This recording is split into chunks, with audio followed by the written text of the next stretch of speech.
Telaga Madirda merupakan sebuah telaga atau danau yang letaknya di bawah kaki Gunung Lawu, sehingga dapat dipastikan memiliki udara yang sejuk, serta panorama alam yang indah. Banyak pengunjung menjadikan Telaga Madirda sebagai sebuah lokasi untuk bersantai bersama keluarga, sambil bermain beberapa wahana yang tersedia. Lokasi wisata alam yang satu ini memiliki suguhan paket lengkap, antara keindahan alam, wahana yang seru, serta lahan yang cukup luas, sehingga dapat digunakan untuk kegiatan anak-anak sekolah, tempat berkumpul keluarga, serta acara reunian. Kehadiran Telaga Madirda dihiasi dengan cerita misteri yang diyakini oleh masyarakat sekitar secara turun-temurun.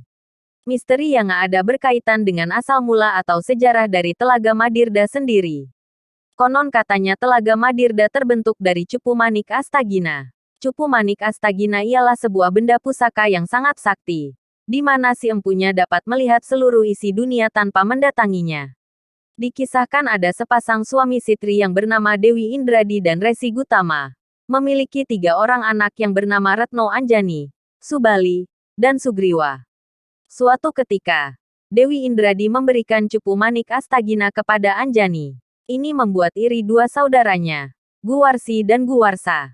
Ketiga bersaudara ini pun bertengkar memperebutkannya. Keributan ini lalu didengar oleh ayah mereka. Resi Gutama lalu bertanya kepada Dewi Indradi, dari mana dia memperoleh cupu itu.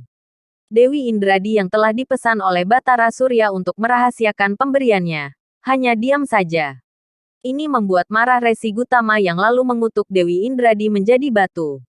Cupu manik Astagina lalu dibuang dilempar oleh Resi Gutama. Tempat jatuhnya cupu itu menjelma menjadi sebuah telaga indah dengan air yang sangat jernih, yang kemudian dikenal dengan nama Telaga Madirda. 3 bersaudara, Anjani, Guwarsi, dan Guwarsa yang baru saja kehilangan ibu mereka, masih saja menurutkan hawa nafsunya berebut mustika itu dan terus mencarinya. Ketika sampai di Telaga Madirda, mereka mengira cupu itu ada di dasarnya. Guwarsi dan Guwarsa yang menyelam ke dalam telaga, ketika keluar berubah menjadi manusia kera. Sedangkan Anjani yang hanya memasukkan wajah dan tangannya, hanya kepala dan tangannya saja yang menyerupai kera. Mereka kemudian menjadi bangsa Wanara, manusia, Nara, yang tinggal di hutan, Wana, atau bangsa manusia kera. Cupu manik Astagina lalu dibuang dilempar oleh Resi Gutama. Tempat jatuhnya cupu itu menjelma menjadi sebuah telaga indah dengan air yang sangat jernih, yang kemudian dikenal dengan nama Telaga Madirda. Ikan. Di telaga ini banyak terdapat ikan-ikan besar yang berenang bebas dan tidak ada yang menangkapnya. Bermain. Anak-anak desa bermain mencari ikan di sekitar telaga, bukan di dalam telaga. Aliran air di luar telaga memang sebagian digunakan untuk budidaya ikan. Air. Selain untuk budidaya ikan, air telaga yang jernih juga dimanfaatkan oleh penduduk setempat untuk pengairan, air minum, mandi, dan keperluan lainnya. Untuk menyucikan diri, dengan petunjuk ayah mereka, mereka bertiga bertapa di tempat yang berbeda. Guwarsi dan Guwarsa yang telah berganti nama menjadi Subali dan Sugriwa masing-masing bertapa di gunung dan hutan Sunyapringga. Sedang Anjani di Telaga Madirda, bertapa nyantolo atau berendam seperti katak. Kutukan kepada Anjani akan berakhir setelah dia melahirkan seorang anak titisan Siva. Dengan pertapaannya yang sungguh-sungguh, akhirnya Siva mengabulkannya melalui makanan yang diterbangkan Batara Bayu, Dewa Angin, kepada Anjani. Anjani memakan makanan tersebut. Lalu lahirlah seorang wanara paling perkasa, kera putih bernama Hanuman. Sedang Anjani di Telaga Madirda, bertapa nyantolo, atau berendam seperti katak. Kutukan kepada Anjani akan berakhir setelah dia melahirkan seorang anak titisan Siva. Akhirnya Siva mengabulkannya melalui makanan yang diterbangkan Batara Bayu, Dewa Angin, kepada Anjani. Anjani memakan makanan tersebut. Lalu lahirlah seorang wanara paling perkasa, kera putih bernama Hanuman. Sedang Anjani di Telaga Madirda, bertapa nyantolo, atau berendam seperti katak. Kutukan kepada Anjani akan berakhir setelah dia melahirkan seorang anak titisan Siva. Akhirnya Siva mengabulkannya melalui makanan yang diterbangkan Batara Bayu, Dewa Angin, kepada Anjani. Anjani memakan makanan tersebut. Lalu lahirlah seorang wanara paling perkasa, kera putih bernama Hanuman. Hanoman dan dua pamannya, Subali dan Sugriwa, merupakan tokoh-tokoh penting dalam epos Ramayana. Hanoman dan Sugriwa yang membantu Rama mencari Sita dan mengalahkan Rahwana. Sedang Subali adalah guru dari Rahwana, Dasamuka. Cekungan. Telaga Madirda terletak di sebuah cekungan datar. Di sekitarnya adalah bukit dengan tanaman menghijau, jalan desa, dan rumah-rumah penduduk. Konstan. Debit air di Telaga Madirda konon selalu konstan. Tidak pernah kering saat musim kemarau dan tidak banjir saat musim hujan. Telaga Madirda, tempat Cupu Manik Astagina dibuang dan tempat Anjani menyucikan diri, menurut cerita rakyat, berada di sini. Tepatnya di lereng barat Gunung Lawu, di Dusun Telogo, Berjo, Ngargoyoso, Karanganyar, Jawa Tengah.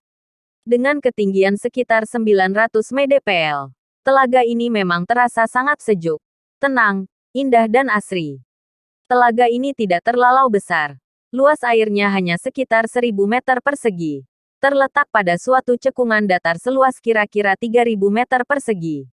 Di sekeliling telaga adalah perbukitan dengan tumbuh-tumbuhan yang menghijau dan rumah-rumah penduduk desa yang bersahaja. Menghijau, dengan pasokan air yang cukup, membuat kawasan di sekitar telaga menjadi daerah yang subur dan menghijau. Air Telaga Madirda sangat jernih, sehingga dasar telaga, batuan yang ada di dalamnya, dan ikan-ikan yang bebas berenang dapat terlihat dengan jelas. Yang paling menarik, konon air di telaga ini tidak pernah kering dan tidak pernah berlebih. Debit airnya selalu konstan di musim kemarau ataupun penghujan. Jadi kapanpun telaga ini dikunjungi, akan selalu terasa sejuk dan segar. Air Telaga Madirda sangat jernih, sehingga dasar telaga, batuan yang ada di dalamnya, dan ikan-ikan yang bebas berenang dapat terlihat dengan jelas. Yang paling menarik, konon air di telaga ini tidak pernah kering dan tidak pernah berlebih. Alami. Telaga ini masih relatif alami. Belum banyak fasilitas yang disediakan. Bangunan di sekitarnya adalah rumah penduduk desa. Fasilitas. Hanya ada tambahan fasilitas outbound sederhana yang biasanya malah dipakai anak-anak desa untuk bermain. Di sekitar lokasi telaga, dalam radius beberapa kilometer, terdapat 5 candi Hindu yang diperkirakan merupakan peninggalan Majapahit. Candi yang paling dekat adalah Candi Pelanggatan, lalu Candi Sukuh, Candi Ceto, Candi Ketek, dan Candi Menggung yang berlokasi dekat Grojogan Sewu. Keberadaan telaga ini kemungkinan masih berhubungan tradisi Hindu Majapahit. Pada setiap menjelang peringatan Nyepi, di telaga ini diadakan upacara melasti oleh umat Hindu setempat. Mata air. Sekitar 10 meter di atas telaga terdapat mata air yang mengisi telaga. Selain itu, mata air ini juga digunakan untuk mengairi sawah dan kebun penduduk di sekitar telaga. Batu petilasan. Konon ini adalah batu petilasan tempat Dewi Anjani bertapa menyucikan diri. Melasti. Beberapa hari sebelum Nyepi, biasanya pada hari Minggu, umat Hindu di sekitar Telaga Madirda mengadakan upacara melasti. Upacara penyucian menyambut Tahun Baru Saka.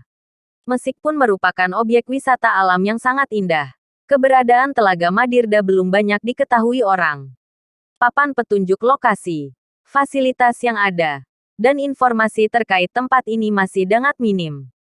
Satu sisi, hal ini menyulitkan orang yang ingin berkunjung. Di sisi lain, karena belum banyak pengunjung dan fasilitas buatan manusia, kealamian tempat ini masih dapat terjaga.